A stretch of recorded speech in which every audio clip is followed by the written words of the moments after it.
नमो अरिहंताणं नमो सिद्धाणं नमो आर्याणं नमो उवज्जायाणं नमो लोये सब्बसाहुणम् एसो पंच नमुकारो सब्बपावपणाशनो मंगलानं च सब्बेसिं पठमं हवै मंगलम् मंगलम भगवान वीरो मंगलम गौतम प्रभु मंगलम स्तुलिभद्राजा जैनो धर्मोस्तु मंगलम अंगूठे अमृत शलब्दितना भंडार श्री गुरु गौतम समर्ये वांछित फल दातार अज्ञान तिमिरांतानं ज्ञानं च न शलाकया नेत्रमुदितं येनं तस्मै श्री गुरुवे नमः।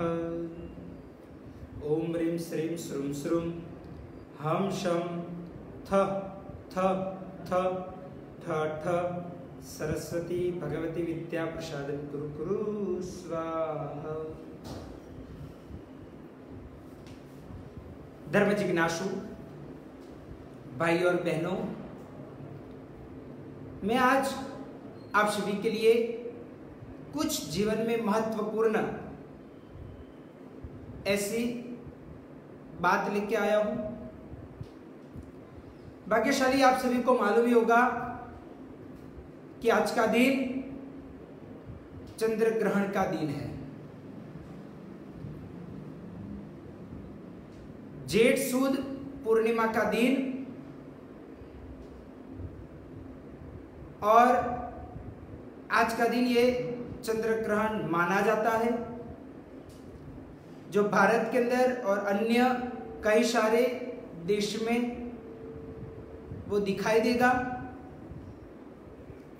तो भाग्यशाली सूर्य और चंद्र ग्रहण की कुछ विषय की बातें मैं आपके समक्ष आज करूंगा, जो बहुत महत्वपूर्ण है, सुनने लायक है। भाग्यशाली ऐसा कहा जाता है कि अगर सूर्य ग्रहण रात को और चंद्र ग्रहण दिन को होता है, भाग्यशाली समझ लो कि ऐसे तो सूर्य ग्रहण दिन को ही होता है और चंद्र ग्रहण रात को ही होता है, परंतु कोई कोई देशों के अंदर चंद्र ग्रहण जब रात को होवे तब हमारे भारत देश में तब दिन चलता हो। अगर और कोई देश में सूर्य ग्रहण दिन को होवे तब हमारे वहां रात हो। इस प्रकार की बात है कि सूर्य ग्रहण अगर समझ लो कि रात को हो और चंद्र ग्रहण दिन को हो तो वो देश में ग्रहण का दोष नड़ता नहीं है, यानी कि ग्रहण आपको कुछ भी असर नहीं कर पाएगा, ऐसा कहा जाता है। भाग्यशाली यानी कि जो देश में सूर्य ग्रहण दिन में होता है और चंद्र ग्रहण रात को होता है, वही देश में वही स्थानों के ऊपर ग्रहण की असरें होती रहती है। भाग्यशाली अगर समझ लो कि दिन को भी और उसमें भी अमावस्या के दिन सूर्य ग्रहण हुए, पूर्णिमा को रात को चंद्र ग्रहण हुए, तो ऐसा कहा जाता है कि वो चंद्र या सूर्य बादलों से ढका हुआ हो तो भी ग्रहण का दोष वो जगह के अंदर कहा जाता है, माना जाता है। भाग्यशाली कई लोग पूछते हैं कि चंद्र ग्रहण और सूर्य ग्रहण के वक्त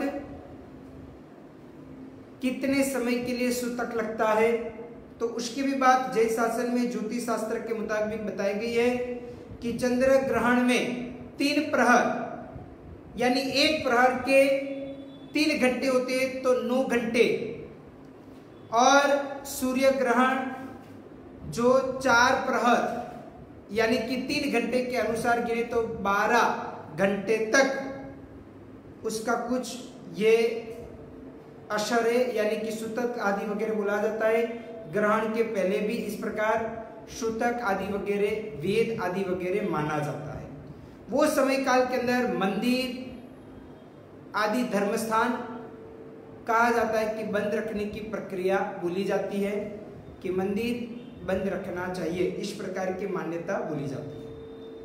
अगर रविवार को सूर्य ग्रहण, जैसे कि आने वाली 21 जून 2020 को जो सूर्य ग्रहण रविवार को ही होने वाला है, तो वो हो, और सोमवार के दिन चंद्र ग्रहण होवे, तो ऐसा कहा जाता है कि वो एक प्रकार का चूड़ामणि योग बनता है। और जब ऐसे प्रकार के चूड़ामणि योग आदि वगैरह बनता है, वो समय काल के अंदर कोई मंत्र जाप आदि वगैरह करते हैं तो विशेष फायदा कारक बनते हैं। यानी कि अपने जीवन काल में कम मेहनत में बहुत अच्छी सफलता है, जो शायद आपने सोची भी ना हो, वैसी प्रकार की सफलताएं आपको प्रदान हो सकती है। भाग्यशाली ऐसा कहा गया है कि जो व्यक्ति का जन्म नक्षत्र जो भी होता है, वो नक्षत्र के अंतर्गत अगर चंद्र ग्रहण या तो सूर्य ग्रहण होता है, तो उन व्यक्ति को अपने जीवन काल में तकलीफें, हानि, रोग, मृत्युदायक कष्ट आदि वगैरह आ सकता है। विशेष ये भी बात है कि जो रोगी है, जिनको शरीर में कोई रोग हुआ है, जिनको कोई शारीरिक प्रॉब्लम है, उनके अलावा जो व्यक्ति यानी कि गर्भवती स्त्री है, उनको ये ग्रहण कभी देखना नहीं चाहिए, चाहे वो सूर्य ग्रहण हो या चंद्र ग्रहण हो। भाग्यशाली ऐसा कहा जाता है कि चंद्र ग्रहण की स्पर्श यानी कि शुरुआत पूर्व दिशा से होती है और उसका मोक्ष चंद्र ग्रहण का पश्चिम दिशा में होता है। वैसे ही सूर्य ग्रहण पूर्व दिशा से नहीं परंतु पश्चिम दिशा से शुरू होता है, स्पर्श होता है, और पूर्व दिशा की ओर ग्रहण का मोक्ष होता है। इस प्रकार की बात बोली जाती है। विशेष वापिस एक बार कह रहा हूं, चंद्र ग्रहण का स्पर्श यानी कि शुरुआत पूर्व दिशा से होती है और उसका मोक्ष यानी कि उसका पूर्ण विराम ग्रहण का वो पश्चिम दिशा की ओर होता है। वैसे ही सूर्य ग्रहण पश्चिम दिशा से उसकी स्पर्शना होती है यानी कि शुरुआत होती है और पूर्व दिशा की ओर वो ग्रहण का मोक्ष होता है।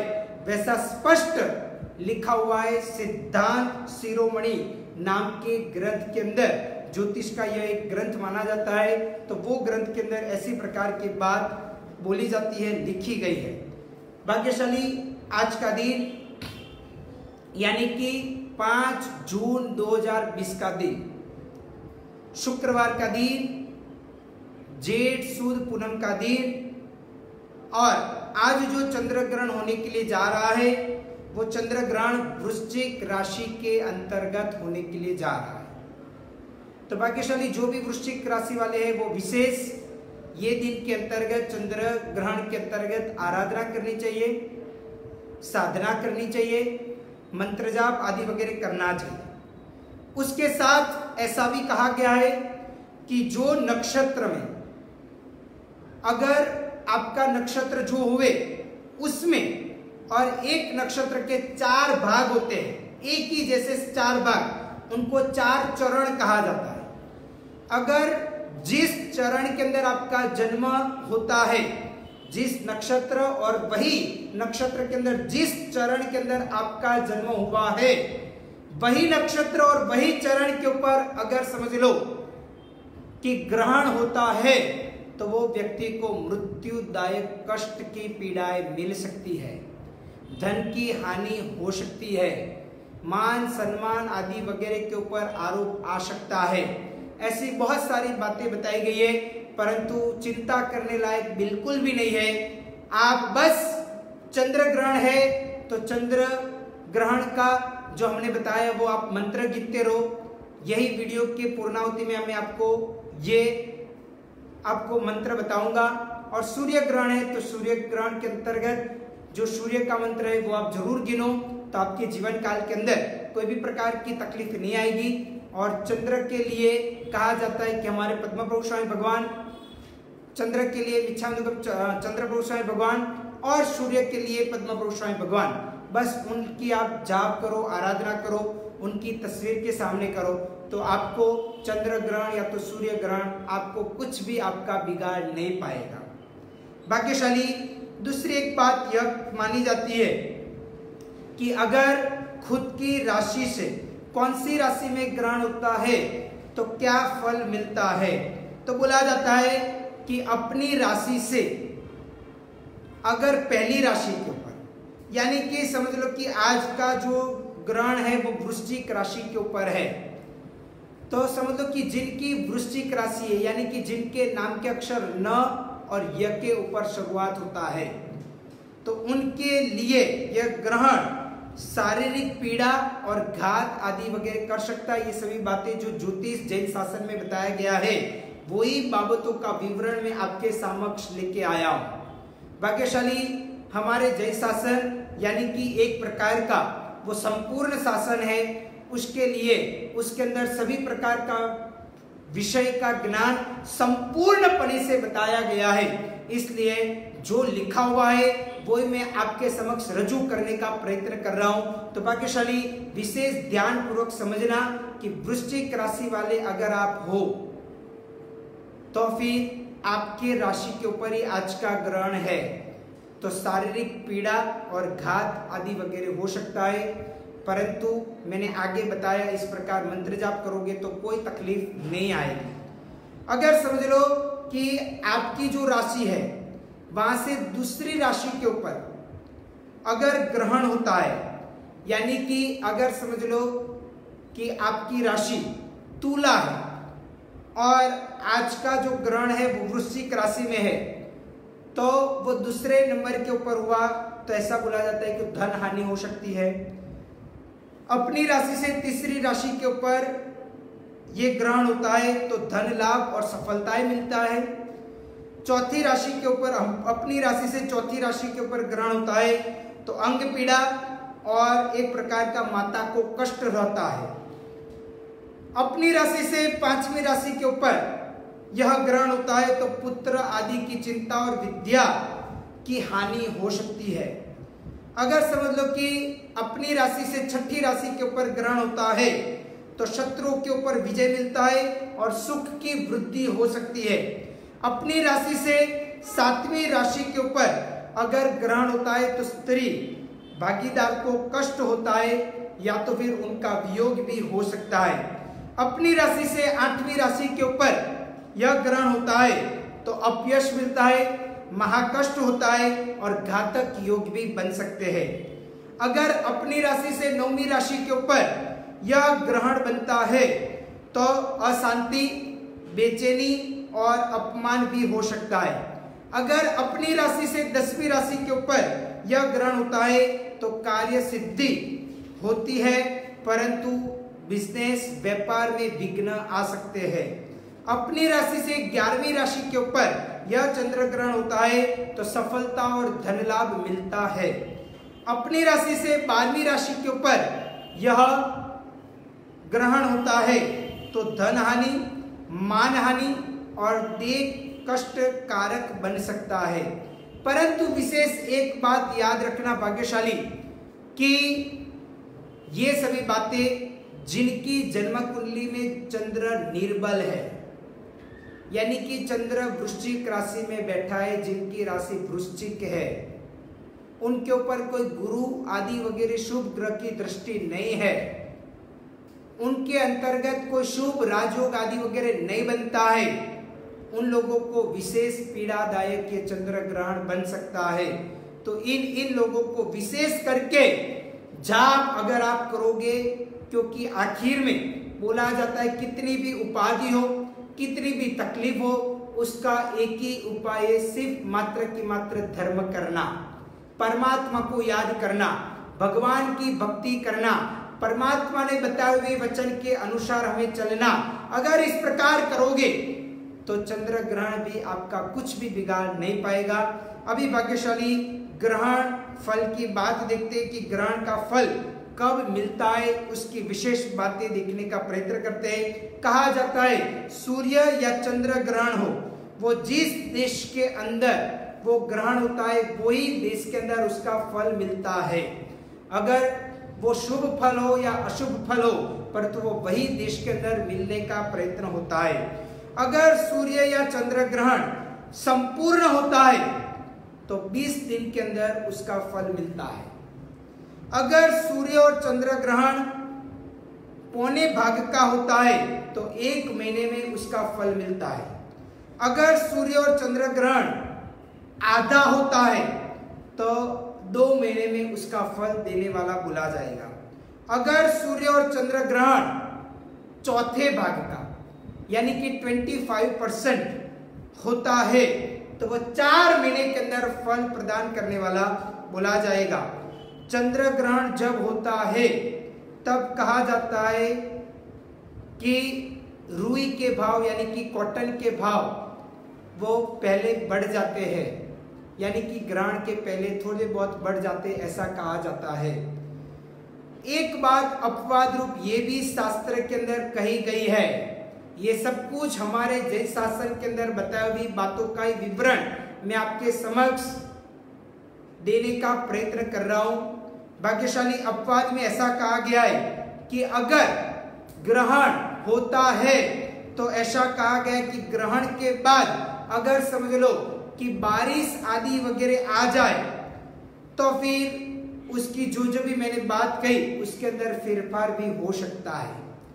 यानी कि जो मैंने 20 दिन, 1 महीना, 2 महीना, 4 महीना की बात कही उसके अंदर फेरफार भी अगर हो सकता है। यानी कि ग्रहण के होने के पश्चात अगर थोड़े ही समय के अंदर बारिश आए तो वो सब कुछ चेंज भी हो सकता है। ऐसी प्रकार की बात हमारे इधर बताई गई है। अभी विशेष चंद्र ग्रहण और उसके अंतर्गत वार का फल कहता हूं, यानी कि कौन से वार को चंद्र ग्रहण होता है तो क्या क्या चीज बन सकती है उसकी भी बात बहुत जरूरी है। और वो एक एक बातें मैं आपके समक्ष एकदम पहले जो बनी हुई है उसके साथ यानी कि एविडेंस के साथ ये सभी बात मैं आपको कर रहा हूं। सुनने लायक है, अधिक से अधिक लोगों को जोड़ते हुए ये हमारा प्रवचन, हमारा ये क्लास का वीडियो सभी को शेयर करो, सभी को भेजते रहना ताकि लोगों को भी यह ज्ञान जन जन तक पहुंचने का प्रयत्न होवे। चंद्र ग्रहण अगर कौन से वार के ऊपर होता है तो क्या फल मिलता है, तो कहा गया है कि रविवार को चंद्र ग्रहण होता है तो बारिश कम आती है, घी, चांदी आदि वगैरह में मंदी आ सकती है। उसके अलावा ऐसा कहा गया है कि तेल यानी कि ऑयल वो सस्ता हो सकता है। अगर ग्रहण होने के पहले अगर भाव घट गए हो यानी कि कम हो गए हो तो ग्रहण के बाद में तेजी आ सकती है। इस प्रकार की बात हमारे शास्त्रों के अंदर बताई गई है। ज्योतिष शास्त्र की ये सभी बातें हैं, तो भाग्यशाली विशेष ध्यान से आप सुनना और हो सके तो लिखना या तो याद रखना। सोमवार अगर हो और चंद्र ग्रहण होवे तो बोला जाता है कि कपूर का नाश होता है। दूसरी बात, धान्य संग्रह करने में लाभ भविष्य में मिलता है। उसके अलावा ऐसा कहा गया है कि ऐसा ऐसा योग कब हुआ था, तो ऐसा योग संवत 1923 में हुआ था, 1928 में हुआ था, संवत 1933 में हुआ था, 1936 में हुआ था, 1948 में हुआ था, 1955 में हुआ था, 1961 में हुआ था और 1978 के अंदर ये सभी चीज हुई थी। और ऐसा कहा जाता है कि सोमवार को चंद्र ग्रहण होता है तो रुई के अंदर, कॉटन के अंदर 30 से 35% तेजी आ सकती है। भाग्यशाली अभी बात करते हैं कि मंगलवार को चंद्र ग्रहण अगर होता है तो बोला जाता है कि रुई में सूत्र के भाव के अंदर तेजी आ सकती है। जैसे संवत 1990 में, ये ईस्वी संवत नहीं कह रहा हूं, बराबर ध्यान से सुनना। संवत 1990 महासुद पूनम को मंगलवार के दिन था और तब ऐसा प्रकार का योग बना था। तो फागण सुद पूनम तक जो रुई, भरूच की रुई बोली जाती है, वो भरूच की रुई के अंदर जो 180 रुपए के भाव जो थे वो 281 रुपए तक, यानी कि 101 रुपए भाव बढ़े और इतना भाव हो गया। और लाल वस्तु के अंदर भी विशेष तेजी आ सकती है। अगर बुधवार होवे और चंद्र ग्रहण होवे तो बोला जाता है कि सुवर्ण यानी कि गोल्ड संग्रह करने में लाभदायक बोला जाता है। चावल हो, गेहूं आदि वगैरह अनाज हो, रुई हो, सुवर्ण हो, पित्तल हो, ऐसी प्रकार की धातुओं के अंदर तेजी आ सकती है। लाल वस्त्र संग्रह करने में भी लाभ हो सकता है, जैसे संवत 1950 में, 1967 में, 1974 में, 1977 में ये प्रकार के योग बने थे और इस प्रकार इनके अंदर तेजी भी आने का प्रयत्न हुआ था। अभी भाग्यशाली गुरुवार हो और वही दिन चंद्र ग्रहण आने का प्रयत्न हुए तो ऐसा कहा जाता है कि उसके अंदर जो पीले वर्ण वाली, जो लाल वर्ण वाली हो और जो सुगंधी चीज आदि वगैरह हो, उसके अलावा तेल यानी कि ऑयल, कोई भी प्रकार के ऑयल, तेल आदि वगैरह उसको संग्रह करने में हमें फायदा भविष्य में मिल सकता है। और रुई यानी कि कॉटन के अंदर भी विशेष लाभ मिल सकता है। अगर शुक्रवार हो और वही दिन चंद्र ग्रहण होवे, यानी कि जैसे आज शुक्रवार और चंद्र ग्रहण है, तो चांदी, मोती, श्वेत कपड़े के अंदर तेजी आ सकती है। उसके अलावा रुई के भाव में 4 महीने तक वो मंदी रह सकती है। उसके बाद तेजी आ सकती है जो पहले संवत 1956 में, 1976 में, 1978 में, 88 में, 88 में यह योग बनने का प्रयत्न हुआ था। भाग्यशाली अगर समझ लो कि शनिवार हो और चंद्र ग्रहण वो दिन आए तो ऐसा कहा जाता है कि अलसी, एरंडा, तेल आदि वगैरह में 6 महीने तक लाभ मिल सकता है, यानी कि तेजी आ सकती है।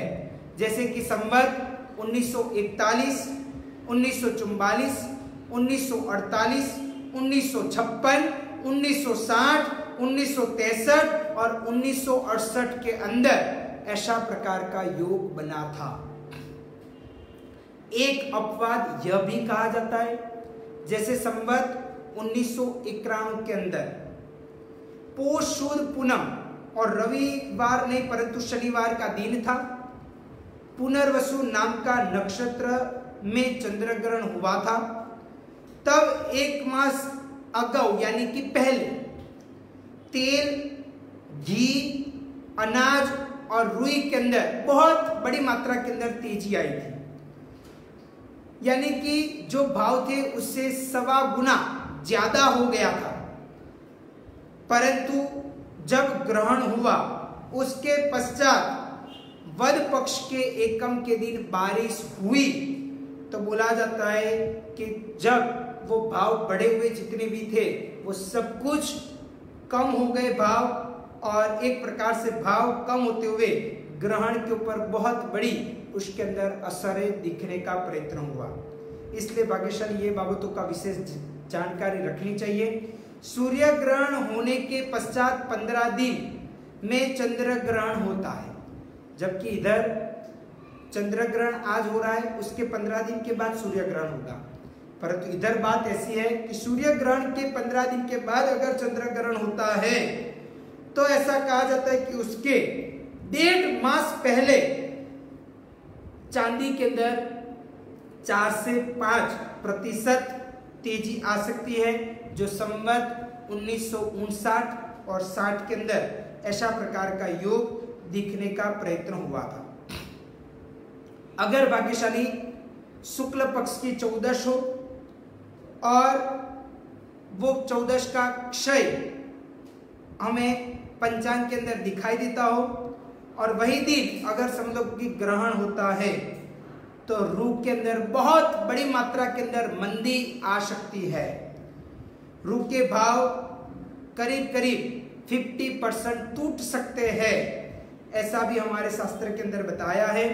जो संवत 1955 में, 1976 में और 1988 में चैत्र मास के अंदर ऐसा प्रकार का योग बनने का प्रयत्न हुआ था। अभी भाग्यशाली चंद्र ग्रहण कौन से महीने में आता है, उसका क्या फल, वो भी कह रहा हूं। अगर कार्तिक महीने के अंदर चंद्र ग्रहण आता है तो समुद्र के अंदर विग्रह हो सकता है, यानी कि समुद्र के अंदर बहुत बड़ी चहल पहल मचने का प्रयत्न हो सकता है। मागसर महीने के अंदर अगर समझ लो कि चंद्र ग्रहण आता है तो धान्य के अंदर 7 महीने तक बहुत बड़ा लाभ हो सकता है। कोई भी प्रकार का धान्य हो उसके अंदर लाभ 7 महीने के अंतर्गत होगा। अगर पौष महीने में चंद्र ग्रहण आता है तो रुई में 30 से 35% तेजी आ सकती है। अगर महा महीने के अंदर चंद्र ग्रहण होता है तो रस वाली चीजें संग्रहित करने में शीघ्र लाभ होने का प्रयत्न होगा, यानी कि जैसे तेल हो, घी हो, दूध हो, दही हो, ऐसी प्रकार की चीज रखने से फायदा हो सकता है। अगर फागुन महीने के अंदर चंद्र ग्रहण होता है तो ऐसे रसकस वाली यानी कि तेल, घी आदि वगैरह जैसी चीजों के अंदर शॉर्ट समय में, टूक समय में आपको लाभ हो सकता है। वो योग बना था संवत 1950, 1962, 1952, 1968 और 1988 के अंदर ऐसे प्रकार के योग बने थे। अगर चैत्र मास के अंदर यह चंद्र ग्रहण आता है तो जब नजदीक का जो चौमासा आएगा उसके अंदर दुकाल पड़ेगा, यानी कि बारिश नहीं आएगी या तो बहुत कम मात्रा के अंदर आएगी, ऐसा कहा जाता है। अगर समझ लो कि वैशाख महीने में चंद्र ग्रहण होता है तो वह सभी चीजों के अंदर महंगाई आ सकती है, बहुत कुछ भाव बढ़ सकते हैं और रुई के अंदर 25 से 30% तक वो तेजी आने का प्रयत्न हो सकता है, जो संवत 1948 के अंदर हुआ था। ज्येष्ठ मास के अंदर अगर समझ लो कि चंद्र ग्रहण आता है तो रुई और अनाज खरीद के संग्रह करने में भविष्य में लाभ मिल सकता है, जो संवत 1920, 1956 और 1966 के अंदर ऐसे योग बने थे। उसके पश्चात आषाढ़ मास के अंदर अगर चंद्र ग्रहण आता है तो जो तेल, घी आदि वगैरह प्रकार के जो चीज होती है उसके अंदर तेजी आ सकती है और रुई के अंदर 20 से 25% तक तेजी भी आने का प्रयत्न हो सकता है। अगर श्रावण महीने के अंदर चंद्र ग्रहण आता है तो सभी प्रकार की चीज महंगी हो सकती है और 40 से 45% तक रुई के अंदर तेजी आ सकती है। अगर भादरवा मास के अंदर चंद्र ग्रहण होता है तो धान्य बेचते हुए, यानी कि धान्य में मंदी आएगी, परंतु तेल, घी आदि वगैरह प्रकार की चीज होती है उसके अंदर विशेष मंदी नहीं परंतु तेजी आ सकती है। धान्य में मंदी और तेल, घी वगैरह में तेजी आ सकती है और रुई 20 से 25% तक रुई यानी कि कॉटन आदि वगैरह मार्केट के अंदर तेजी आ सकती है।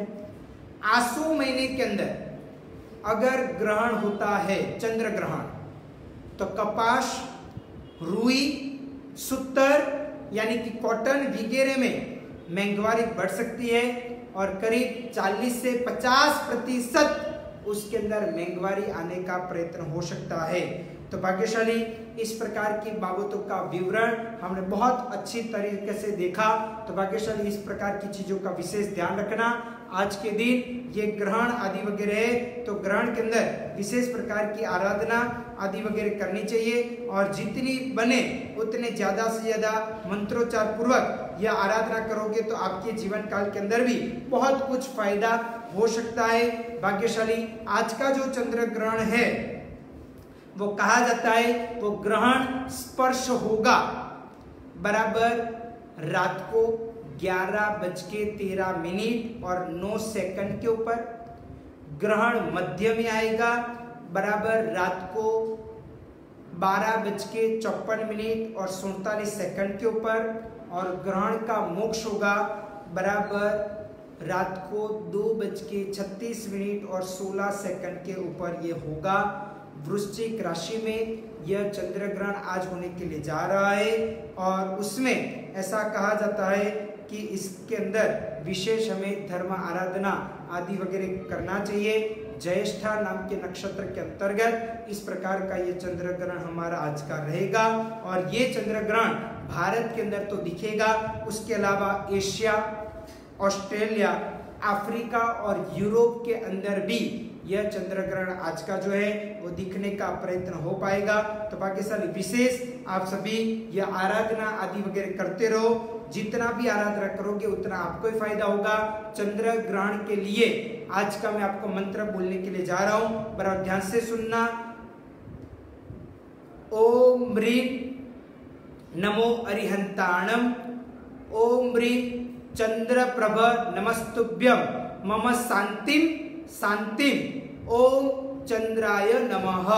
इस प्रकार का मंत्र जाप विशेष प्रकार से आज के रात के दौरान बराबर 11:14 को आप सभी अपने अपने घर के अंदर सफेद प्रकार का बैठका, सफेद वस्त्र, स्नान वगैरह करने के पश्चात सफेद वस्त्र के अंदर एकदम फ्रेश होते हुए मन एकदम शांत होना चाहिए और एक प्रकार से पूर्वाभिमुख या तो उत्तराभिमुख यानी कि उत्तर दिशा या तो पूर्व दिशा की ओर और हो सके तो मानसिक जाप करो, न होवे तो सफेद माला लेते हुए भी आप जाप कर सकते हो। सामने चंद्र प्रभु स्वामी भगवान की तस्वीर रखनी होगी, चावल, फल, नैवेद्य आदि वगैरह करना होगा और दिया धूप आदि वगैरह करते हुए अगर खूब भावपूर्वक एकदम टट्टार बैठे हुए मन एकदम शांत करते हुए अगर इस प्रकार की आराधना करोगे तो आपके जीवन काल के अंदर कैसा भी प्रकार का चंद्र हो परंतु वो चंद्र मजबूत बनेगा, आपको बलवान बनाएगा। आपके जीवन काल के अंदर कोई भी प्रकार की तकलीफ होगी उसको दूर करने का प्रयत्न कर पाएगा।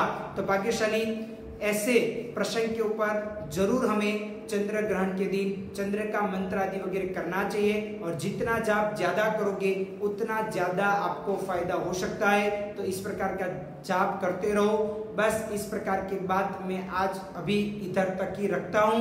भाग्यशाली नजदीक के दिनों के अंदर यानी कि कल नहीं परंतु परसों के दिन रविवार है और रविवार को सुबह में बराबर 11 बजे हमारे फेसबुक पेज संयम प्रभ विजय जी और यूट्यूब चैनल संयम प्रभ विजय जी के ऊपर लाइव प्रसारण होगा बराबर सुबह में 11 बजे और वहां पे अलग अलग 4 अलग अलग राज्यों में से विद्वान जो एकदम ज्योतिष के अंदर बहुत बड़े मात्रा के अंदर जिन्होंने अभ्यास किया है वैसे प्रकार के 4 ज्योतिषी और 1 मंत्र साधक इस प्रकार 5 लोगों की टीम इस प्रकार आएगी और वहां पे जो आज के वर्तमान समय काल के जो भी क्वेश्चन लोगों के दिल के अंदर है कि कब कोरोना दूर होगा, कब वर्तमान परिस्थिति बदलेगी, भारत की आर्थिक परिस्थिति कब मजबूत हो पाएगी या तो फिर कब वो भारत का महासत्ता बन पाएगा कि नहीं, ऐसी अनेक प्रकार की बाबतों को लेते हुए हम रविवार को सुबह में 11 बजे इस प्रकार आने का प्रयत्न करेंगे। तो सभी भाग्यशाली जरूर हमारे ये वीडियो को शेयर करो, सभी को प्रचार करो, चाहे इसके माध्यम से आप आपके जीवन काल के अंदर जितना ज्यादा प्रचार करोगे तो उतना ज्यादा जन जन तक ये बात पहुंच पाएगी, लोगों को पता चलेगा, कुछ नया ज्ञान मिलेगा। इस प्रकार की बात आप सभी करते रहो। और दूसरी एक बात यह है कि बराबर 21 तारीख को सूर्य ग्रहण होने वाला है, उसके कुछ 2-3 दिन पहले मैं आपके समक्ष ये सूर्य ग्रहण की बातें लेके आऊंगा। सूर्य ग्रहण से क्या फायदा है, कौन सा मंत्र गिनना चाहिए, किस प्रकार ये सूर्य ग्रहण आदि वगैरह के अंदर हमें क्या लाभ हो सकता है, क्या नुकसान हो सकता है, कौन सी राशि वाले को क्या क्या हो सकता है, उसकी बाबतों का वर्णन मैं आपके समक्ष लेके आऊंगा। तो जरूर आप हमारे से जुड़ने का प्रयत्न करो। बस आज इधर तक। वितरा की आज्ञावृत्त बुलाओ तो मिच्छाम दुक्कड़म। कल का हमारा क्लास वापिस सुबह में 10 बजे ही शुरू होगा। तो सभी भाग्यशाली समयसर आने का प्रयत्न करें। वितरा की आज्ञावृत्त बुलाओ तो मिच्छाम दुक्कड़म। सर्व मंगल्य मांगल्यम सर्व कल्याण कारणम प्रधानम सर्व धर्माणम जैनम जयते शासनम।